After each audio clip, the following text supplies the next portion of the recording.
Two words that always come to my mind is continuality and consistency.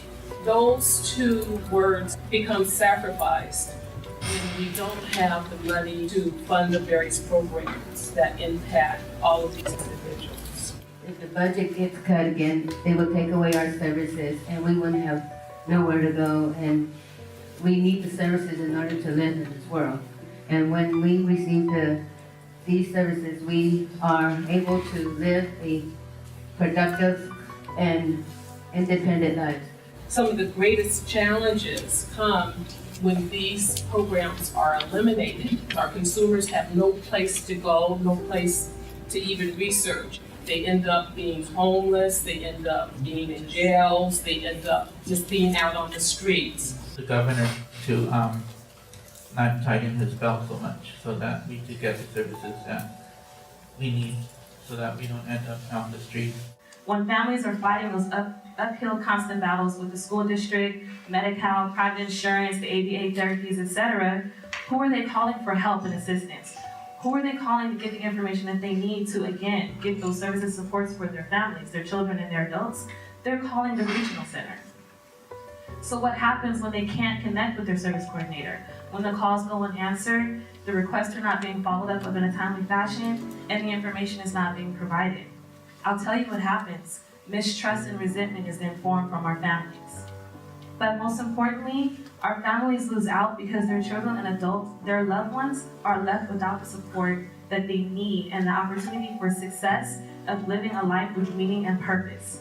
This is missed and this is unacceptable. The staffing that we have to deal with is absolutely inadequate. Now, this industry, we try to encourage ourselves with a lot of slogans. Yeah, person-centered, least restrictive, no more institutionalization, quality of life. We're on camera, I can't even say what that means because it's not true. We cannot completely fulfill those concepts without the right staffing. And you can't have the right staffing without the right compensation. Many, unfortunately, only see their SCs or hear from them at their annual IPP. When I first started as a service coordinator, you could give that individual attention to your families. You could go with them to Social Security, to other generic agencies to help them walk through that minefield. So right now you can't do that. Service coordinators who had a caseload of 70 and who now have caseloads of 90 to 105. And every time someone goes out on leave, I have to divide those cases up and to say to them, for the same amount of money, you're going to do 50% more work.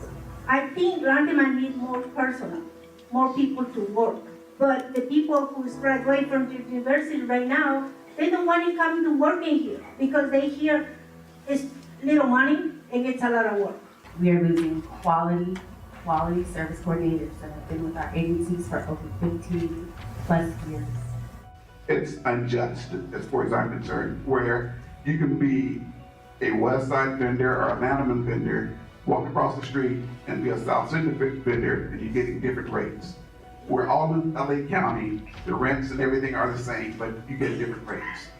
Right now, we can't get vendors to come there with us because our median rate is so low. For 1-to-1, our median rate is $9.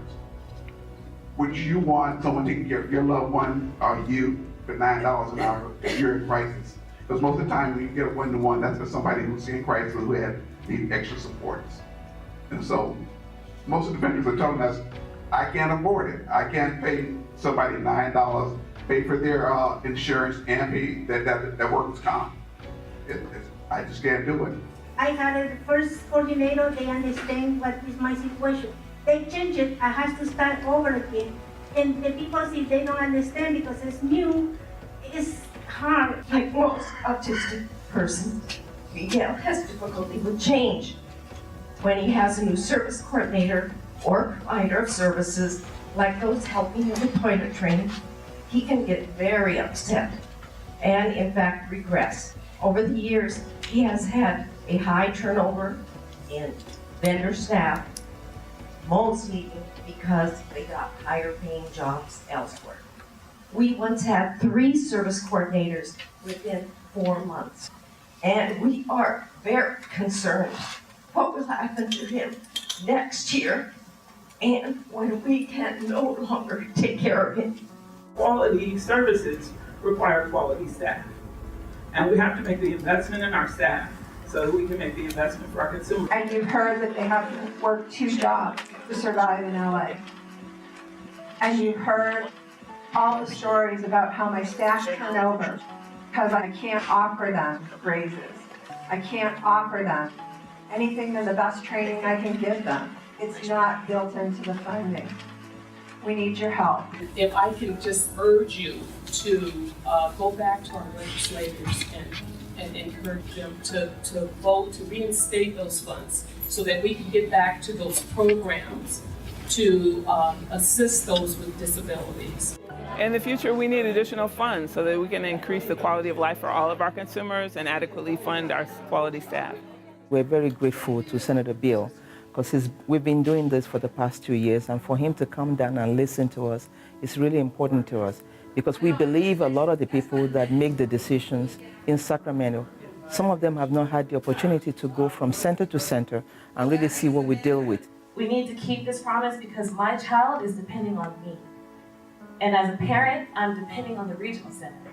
And as Regional Center staff, I'm depending on our state legislators. I'm depending on you to help keep this promise that was given to us.